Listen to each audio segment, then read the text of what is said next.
안녕하세요. 이번 시간에는 자연물을 표현하는 방법에 대해 알아보겠습니다. 작업해둔 이미지를 바탕으로 나무와 숲을 오브젝트를 만들고 간단하게 바위를 모델링합니다. 또한 지역 메쉬를 수정하고 텍스처를 입히는 방법에 대해서도 다룰 예정입니다. 그럼 작업 과정을 보여드리겠습니다. 먼저 이전 시간에 모델링한 지형을 좀 더 자연스럽게 수정하겠습니다. 지금은 길 부분이 메쉬가 고르지 못하고 텍스처 경계가 너무 딱 떨어져 구분되어 있습니다. 익스텐션을 통해 면을 다시 생성하고 텍스처를 입혀 좀 더 자연스러운 길을 만들 예정입니다.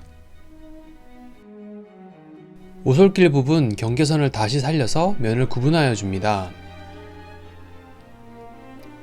지우개 툴 선택 후 Alt키를 누른 상태로 선을 클릭하면 해당 선이 드러나게 됩니다.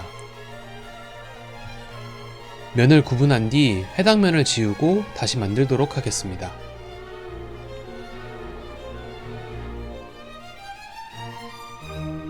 이번에는 스케치업의 샌드박스 툴 대신에 익스텐션을 다운받아 사용하도록 하겠습니다. 프레드 툴스라는 루비를 검색하여 기본 파일을 먼저 받습니다. 아래의 세부 툴을 사용하기 위해 전제되어야 하는 파일이므로 받아둡니다. 그리고 커비로프트라는 루비를 찾아 다운받습니다. 선을 활용하여 면을 생성해주는 루비입니다. 다운받은 루비는 확장 메뉴 확장 관리자에서 추가할 수 있습니다. 그 후에 도구 모음에서 아이콘을 꺼내서 쓸 수 있습니다. 다운받은 익스텐션을 바탕으로 면을 생성해 보겠습니다. 면을 생성할 기준선을 모두 선택 후 스킨 컨트롤스를 클릭합니다. 그러면 해당 선을 감싸는 면이 생성하게 되며 여러 옵션들을 설정할 수 있습니다. 길의 방향과 면을 이루는 선의 방향을 되도록 일치시키기 위해 여러 옵션을 수정합니다. 방향을 맞추는 이유는 추후에 텍스처를 입힐 때 일정한 방향으로 적용시키기 위함입니다. 적용하여 면을 생성한 모습입니다. 이제 오솔길 재질을 적용하도록 하겠습니다.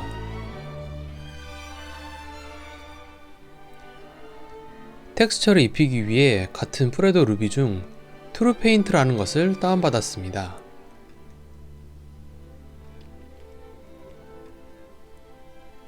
스케치업 기본 재질 툴로 적용하면 각 폴리곤 방향에 제각각으로 적용되지만 이 루비를 활용하면 일정 방향에 맞춰 적용할 수 있으며 크기, 방향 등 다양하게 설정할 수 있습니다.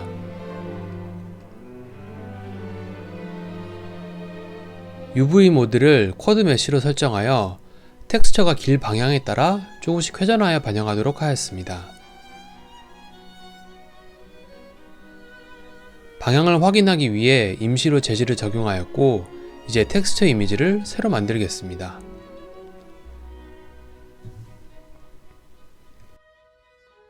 포토샵으로 잔디와 흙길 부분이 그라데이션으로 연결된 텍스처를 만들었습니다.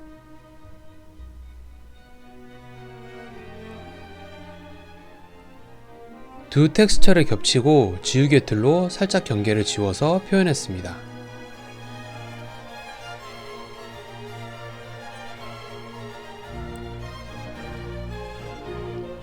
트루 페인트 툴을 이용해서 재질을 불러와서 적용하고 텍스처의 크기, 회전값 등을 변경합니다. 축 아이콘을 통해 각 방향으로 세부 수정이 가능합니다.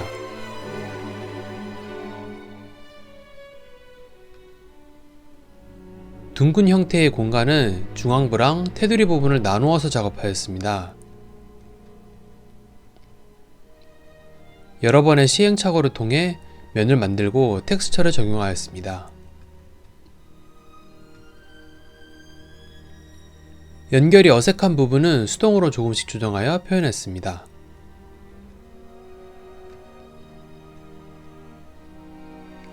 그룹으로 만들어진 각 면을 합쳐서 선을 정리합니다.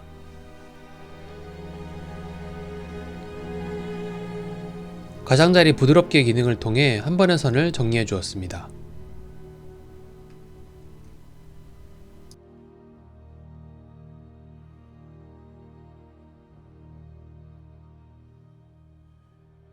다음으로 나무를 미리 작업한 이미지로 변경해 주겠습니다.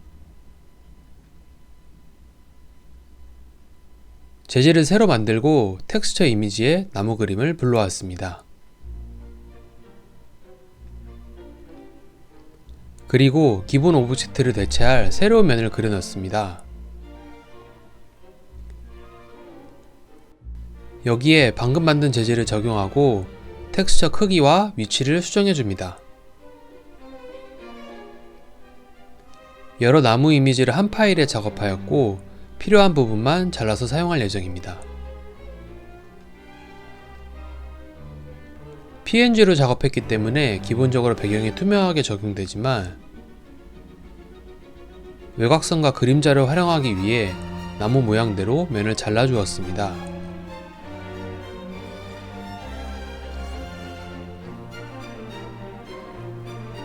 다 잘라낸 후 오브젝트를 복사하여 외곽선용으로 따로 만들어줍니다.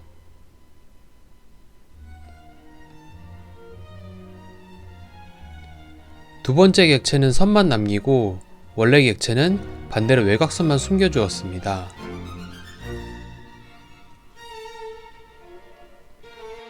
태그로 각 오브젝트를 구분하여 키고 끌 수 있도록 세팅합니다.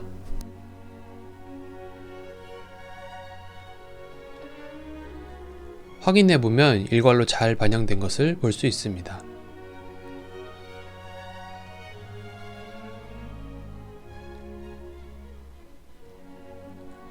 다른 베리에이션의 나무도 작업하여 대체합니다.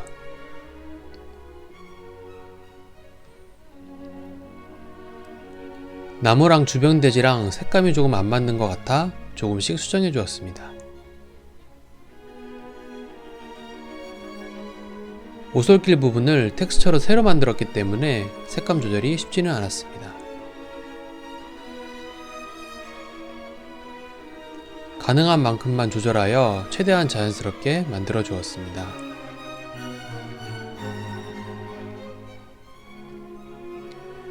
다음으로 원경으로 보이는 산을 이미지로 바꿔서 표현해 보겠습니다.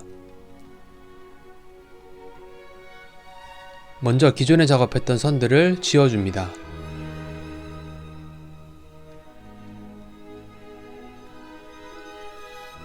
원통을 다시 그리고 준비한 이미지로 재질을 적용합니다.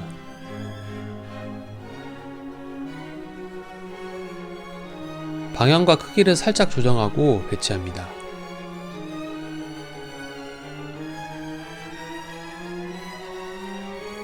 살짝 낮은 것 같아서 전체적으로 스케일을 키워주었습니다.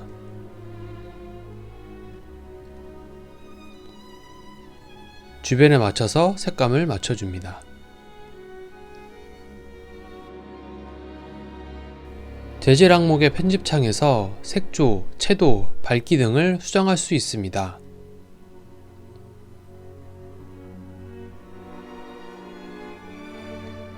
작은 스풀도 추가로 만들어서 배치해 보겠습니다. 나무와 마찬가지로 사각면을 만들고 컴포넌트로 지정합니다.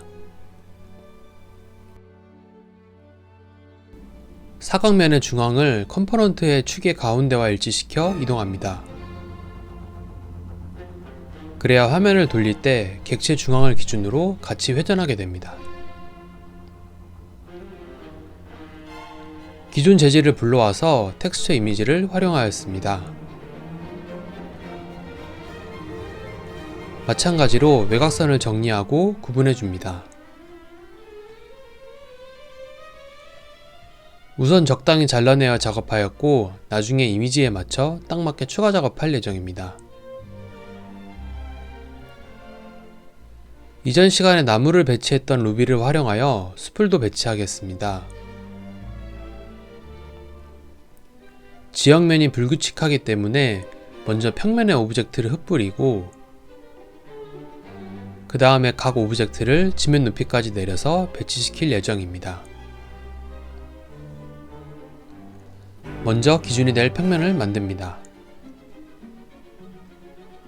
큰 사각형의 호수 부분을 대략 제외시키겠습니다. 원형을 조정하여 호수 부분을 그려 넣었습니다. 기준면과 오브젝트를 선택하고 랜덤 툴스에서 랜덤으로 객체를 배치해주는 기능을 활용합니다. 각 면당 최대 개수, 랜덤한 크기의 범위 등을 지정하여 실행합니다. 개수를 적당히 조절하여 복사한 모습입니다. 이제 드롭 GC 루비를 활용하여 지면에 안착시켜 배치합니다. 호수 쪽으로 튀어나온 객체들은 수동으로 지워주었습니다. 메인 씬에서 확인 후 크기, 개수 등을 다시 조절하였습니다. 다른 스풀도 추가하였고 적당히 배열하여 중간 점검을 합니다. 이제 작은 돌멩이와 바위를 제작하겠습니다. 작은 돌멩이는 육면체에서 각 모서리를 잘라내는 느낌으로 만들어 나갑니다. 모서리에 삼각면을 만들고 나머지 끝부분을 지웁니다.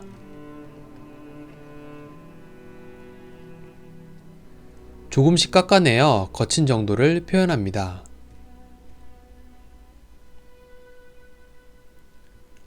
선을 살리면 거친 느낌의 돌멩이를 표현할 수 있으며 반대로 매끄럽게 하여 어느 정도 둥근 모습을 만들 수도 있습니다.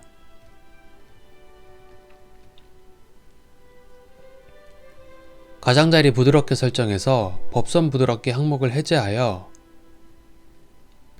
살짝 각진 모습은 유지하되 선은 숨겨주어 정리하였습니다.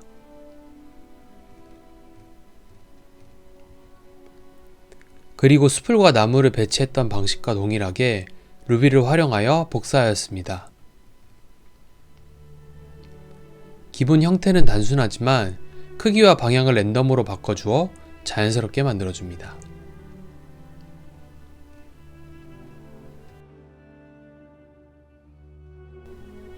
바위는 아까와 반대로 잡아 늘려나가는 느낌으로 만들어 나갑니다.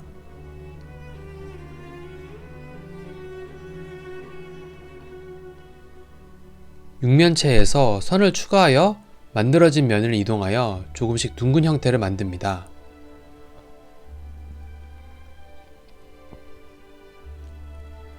작업한 형태를 바탕으로 루비를 통해 더 스무스하게 변형해 줄 수도 있지만 이번 작업에서는 이런 단순한 형태로 표현해 보겠습니다.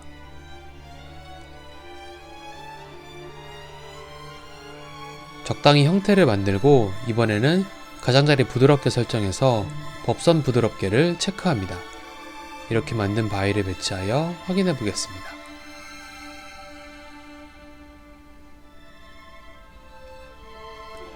복사 배치하고 살짝 지면 안쪽으로 내려서 위치시킵니다. 이런 방식으로 자연물을 배치해 보았고 정리하여 마무리합니다.